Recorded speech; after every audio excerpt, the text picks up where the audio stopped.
After months of lies, my wife confessed she was moving in with her ex, demanding I sell our house. "You're a pathetic failure. He's the love of my life," she hissed, tearing up our photos. "She's too good for you," her sister laughed. I signed the papers. Then my inbox exploded with 19 emails pleading for help as their plans unraveled. I never thought I'd be sharing this here, but I need to get it off my chest. Using a throwaway for obvious reasons. I'm Warren, 33, and my wife, Kira, 31, just blew up our 7-year marriage in the most brutal way possible. Looking back, the signs were there for months, but I was too caught up in our routine to see them clearly. It started with small things. Kira began working late, which wasn't unusual in her sales job, but then she changed all her phone passwords. She'd never done that before. We always had an open phone policy. When I mentioned it casually over dinner, she snapped that I was being controlling. That should have been my first real warning. Then came the spending. Our joint account started showing weird charges, expensive restaurants I'd never heard of, boutique shopping sprees, salon visits during work hours. When I brought it up, she'd brush it off with vague explanations about client meetings or treating herself because she deserved it. The real red flag was when she started going to the gym at odd hours. Not our regular gym, a fancy new place across town. She'd come home showered, hair done, wearing outfits I'd never seen before. Something felt off, but every time I tried to talk about it, she'd turn it around on me. "You're paranoid. You're suffocating me. I can't believe you don't trust me." Last week, everything exploded. I was fixing our kitchen sink when her phone buzzed on the counter. A message preview from Grant popped up. "Can't wait for tonight, baby? He still has no clue?" My hands were shaking as I read it. Grant, her ex from before we met. The one she'd always said was just a good friend when he'd comment on her Instagram posts. I waited for her to come home. She walked in around 9 p.m. looking like she'd just stepped out of a photo shoot. When I showed her the message, her reaction floored me. No denial. No tears. Just a cold, cruel laugh. "Well, I guess you're not as stupid as you look," she said, tossing her bag onto our couch. "Grant's successful now, partner at his firm. What are you? Still fixing things and dreaming about your little business ideas?" I stood there, watching this stranger wearing my wife's face. She pulled out a folder from her bag. "I want you to sell the house. Grant and I are moving in together next month. His place is too small for us. The house is in both our names," I said, keeping my voice steady. "I'm not selling." She actually rolled her eyes. "You can't afford the mortgage alone, Warren. Don't be pathetic. Sign the papers. Take your half and go rent somewhere cheap. It's what you're good at. Settling for less." Then she went to our bedroom wall, ripping down our wedding photos. "You were always temporary," she hissed, tearing them up. "Grant's the love of my life. Always has been." The next day, her sister Winnie showed up unannounced. "I used to think of her as family. Kira told me everything," she said with this smug smile. "She's too good for you. Always was. Grant can give her the life she deserves. Just sign the papers and disappear." I stayed quiet, letting them think they'd broken me. Signed the initial paperwork for the house sale.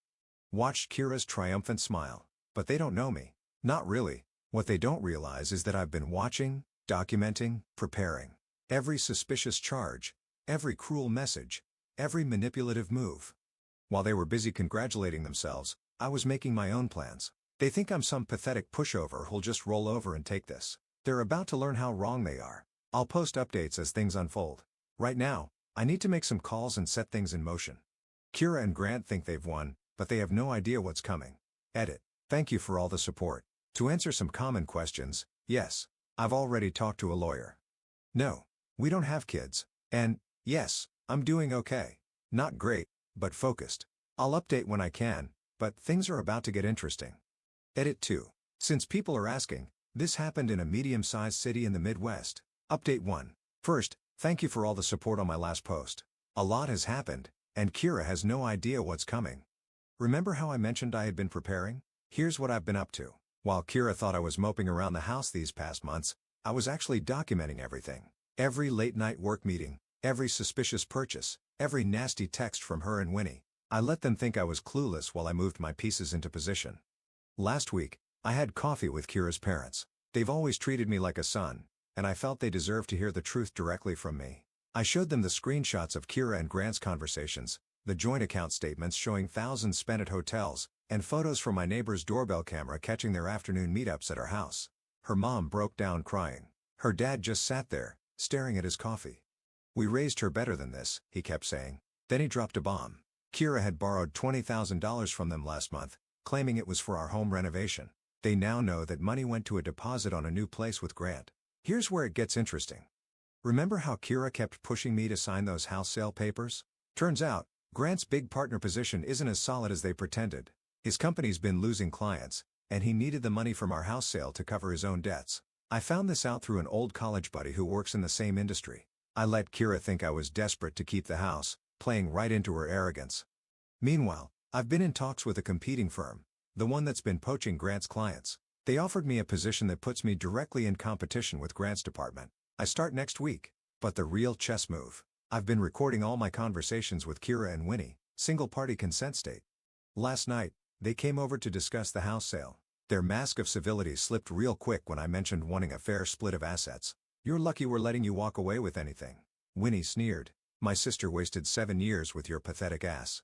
Kira jumped in. Just sign the papers, Warren. Grant's friends are already laughing at how easy it was to push you out. Got it all on tape, including their detailed discussion of how they planned this months ago. Waiting until I sign some loan papers that put more of our shared debt in my name. They have no idea I've already moved most of our joint savings into a separate account, all documented and legal through my lawyer, or that I've been compiling evidence of how Kira's been using company resources to help Grant poach clients for his firm. The best part? Grant doesn't know that Carmen, his secretary he's been secretly seeing on the side, just found out about Kira. Turns out, he promised Carmen the same future he's dangling in front of my wife. That revelation's going to hit at just the right moment. This morning, Kira was still strutting around like she's won. She left a post-it on the fridge saying pack your stuff by Friday. I smiled, took a photo of it, and added it to my file. I'm not playing the devastated husband they expect me to be. I'm not causing scenes or making threats. I'm just quietly moving my pieces into position. Tonight, Kira's going to a work dinner with Grant, obviously. When she comes home, she'll find the house empty. Not because I've moved out, but because I've moved everything of value to storage, including all the evidence of her affairs, financial manipulation, and the recordings that could torpedo both their careers. The real game starts tomorrow. I've got 19 emails ready to send it to her boss, Grant's partners, their mutual friends, everyone who needs to know the truth. But I'm not sending them yet. First, I want to watch them scramble as their perfect plan starts falling apart. For everyone asking, yes, I'm done being the nice guy. They wanted to play games. Let's play. Edit. Several people have asked about the loan papers I mentioned. Don't worry. I've got that covered. More details in my next update. Update 2. Well, Reddit, you wanted fireworks. The last 24 hours delivered enough drama to fill a reality TV season. Grab your popcorn? Remember those 19 emails I mentioned? I sent them yesterday morning. By noon, Kira's perfect little world was in flames. It started with a screaming phone call at 8 a.m. Kira had just arrived at work when her boss opened that email containing proof she'd been feeding confidential client information to Grant. Her hysterical voicemail, "What the hell did you do? They're calling a meeting about my ethical violations. Fix this now." I didn't respond. Instead, I watched my phone light up as the dominoes fell. 10 a.m., Grant's office got their email, including screenshots of him promising Carmen the same future he'd promised Kira. His response? He blocked Kira's number. Real Prince Charming there. 11 a.m. Winnie called, screaming that I'd ruined her reputation at work. Turns out her supervisors didn't appreciate learning about her using company time to help plan her sister's affair. "You pathetic, vengeful little man," she shrieked. "We should have destroyed you months ago." The best part came at lunch. Kira stormed into our house. She still had keys. Face red. Mascara running. "You absolute psycho," she screamed, throwing her purse at me. "I'm suspended pending investigation. Grant won't answer my calls. What did you send Carmen?" I sat there calmly drinking my coffee. "Just the truth, Kira. Isn't that what you wanted? No more lies?" They're saying I could face legal action over the client information. She was hyperventilating now. "Grant says he never promised me anything. He's saying I misunderstood." "Funny how karma works," I said, pulling out my phone to record. "Called it a hunch." That's when she lost it. Started throwing things, screaming about how I'd ruined everything. Called me every name in the book. Then she tried to slap me. All caught on video. Perfect evidence for the restraining order I filed this morning. The real show started when Carmen showed up. Yeah, turns out she decided to confront Kira in person. Their screaming match in our driveway had the neighbors peeking through curtains. "He told me you were the desperate ex who wouldn't let go," Carmen yelled. "Showed me texts where you were begging him for attention." Kira's face went white. "He said, what?" "I have the hotel receipts. The gifts. He promised we'd be together." "Yeah, show me these promises." Carmen sneered, waving her phone. "Because I have a year's worth of messages about our future together." Plus photos of him ring shopping last week. That's when Winnie arrived, trying to damage control. Bad timing. She walked right into Carmen, revealing that Grant had trash-talked both sisters to his office buddies for months. Called them useful idiots, helping him climb the corporate ladder. Kira crumpled onto our front steps, sobbing about true love and betrayal. Winnie tried comforting her, but Kira shoved her away. "You encouraged this." Said he was my soulmate. By evening, their parents had arrived. "Remember that $20,000 loan? They're demanding immediate repayment." Kira's dad looked at her like she was a stranger. "We didn't raise you to be this person," he said quietly. That seemed to hit harder than all the screaming. The final blow. Grant sent Kira a formal message through his lawyer. "Seize all contact. Any shared property claims will be disputed." Real romantic. Now Kira's blowing up my phone. Text swinging between threats and begging, "We can fix this," followed by, "I'll make you pay for humiliating me." But here's the thing. I'm not done. "Remember that house they wanted me to sell? Just got an offer way above asking price. Guess who's planning to accept it and pocket their share before they can contest anything?" Winnie's trying to do damage control on social media. But the screenshots are already out there. Their friends are choosing sides. Most aren't choosing theirs. Tomorrow, I'm meeting with a real estate agent. After that, my lawyer has some interesting suggestions about our shared assets. They wanted to play games. Game over. Edit. Thanks for the awards. And yes, I kept receipts for everything. Every single thing. Finally, update. Remember me? The guy whose wife Kira tried to force into selling their house so she could move in with her soulmate Grant. Well, it's time for the final update, and trust me, karma hit them like a freight train. Let's start with today's entertainment. Kira showed up at my new apartment, mascara running, pounding on my door at 7 a.m. "Warren, please, we need to talk." Grant's engaged to Carmen. After everything, he proposed to her. I watched through my security camera as she had her meltdown in the hallway. My neighbor poked his head out, and she started screaming about how I ruined her life. Real classy. But let's back up. The last 3 months have been interesting. Remember that house they desperately wanted me to sell? Sold it all right for $40K above asking price. Kira tried contesting it, but since I had documentation of her affair and financial misconduct, her lawyer advised her to take the split and shut up. She needed that money badly. Turns out Grant had her paying for a lot of their romantic dinners and hotels. Speaking of Grant, his perfect life imploded spectacularly. Carmen didn't just leave him, she took half his clients with her. Turns out she'd been keeping records of his shady business practices. Now he's working at a much smaller firm, desperately trying to rebuild his reputation. But here's the real kicker. Remember Valeria, Grant's ex-business partner he screwed over years ago? We met at a local business networking event last month. She's brilliant, successful, and happened to have some interesting stories about Grant's past schemes. We're having dinner again tomorrow. Winnie's karma hit her too. She'd been bad-mouthing me to everyone who'd listen until someone leaked those recordings of her plotting with Kira to drain our accounts. Now she's persona non grata in our social circle.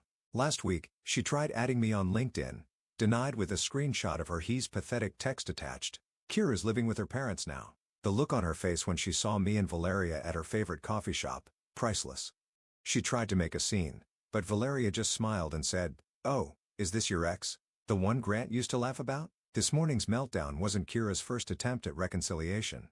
2 weeks ago, she sent a novel-length email about how she made a mistake and we could start fresh. I responded with a single screenshot, her message to Grant about how I was just a stepping stone. Her parents still check in occasionally. Her dad called last week, wanted to know if I'd consider taking Kira back. "She's learned her lesson," he said. I played him the recording of Kira bragging about how she married me because I was safe while she waited for Grant to make it big. The local rumor mill is working overtime. Apparently, Grant and Carmen's engagement party was quite the show. Kira crashed it, threw a drink in his face, called Carmen some choice names. Security escorted her out while she screamed about promised futures and wasted years. But the best part, I'm thriving. That new job I mentioned already got promoted. Bought a nice apartment in that upscale complex Kira always wanted to live in. Joined a rock climbing gym where I met some great new friends who know nothing about my past drama. Valeria and I are taking things slow, but it's nice being with someone who values honesty and actually pulls their own weight in a relationship. Plus, watching Kira's face turn purple when she saw us together at the grocery store. Chef's kiss yesterday. Winnie tried to warn Valeria about me being vengeful and unstable. Valeria just pulled up those leaked screenshots of Winnie plotting to help Kira empty our accounts. "Seems like he's just good at exposing liars," she said. Haven't heard from Winnie since. So here we are. Kira's single and living with her parents. Grant's engaged to the woman he was cheating on her with. Winnie's lost most of her friends. And me? I'm doing better than ever. Edit. Since people are asking, Yes, I have security cameras now. No, I don't respond to Kira's messages. Yes. Valeria knows the whole story.